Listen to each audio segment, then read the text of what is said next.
what is your personal opinion on the traditional MP3 format? My opinion on the traditional MP3 format, and in fact all lossy codecs, is especially the ones that are the philosophy behind them is the psychoacoustic algorithms that remove unnecessary information, or so-called unnecessary information. There's sort of a philosophical issue that I have with it. There is twofold. Is first, it assumes that humans only hear with their ears, which we know is not necessarily true. We hear with, our bodies, with our entire physiology responds to sound and the moving of molecules in the air.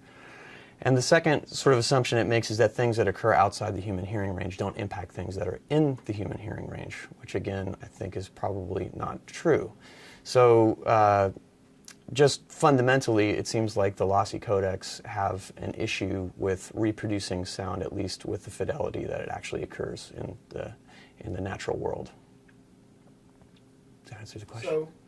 So in the last 15 years, let's say if we look at from MP3 coming out in 98, 97, 98, yeah, there would be people say that we've lost a couple generations of music fans who actually don't know how good music can sound. Can we get them back? Sorry, here comes the coffee. Have we lost a generation? We've had literally almost 2 generations of kids grow up, if you look at 15 years, generation and a half, where they don't know how good music sounded. And what's the artist's reaction? Well, I'm sure Al could probably speak to this, but in hearing what the higher fidelity digital formats can do, the reaction is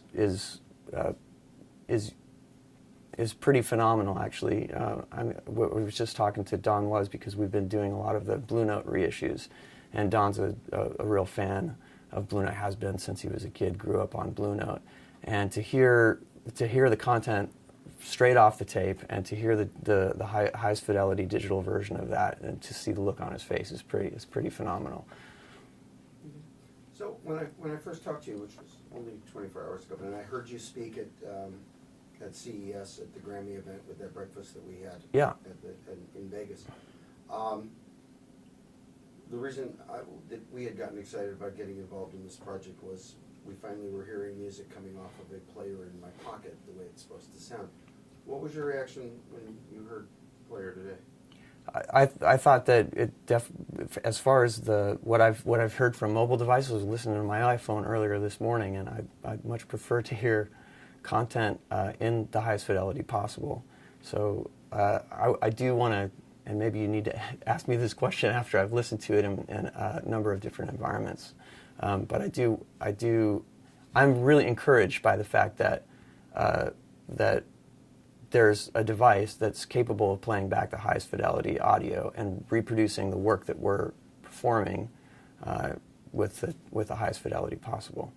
So to me, the opportunity there is very encouraging. Again, we think the label's role is to provide the most accurate, highest fidelity sound that a consumer can hear. You showed me today is the first time I've seen a mobile personal device that's capable of reproducing the highest fidelity audio that we can produce in the studio today.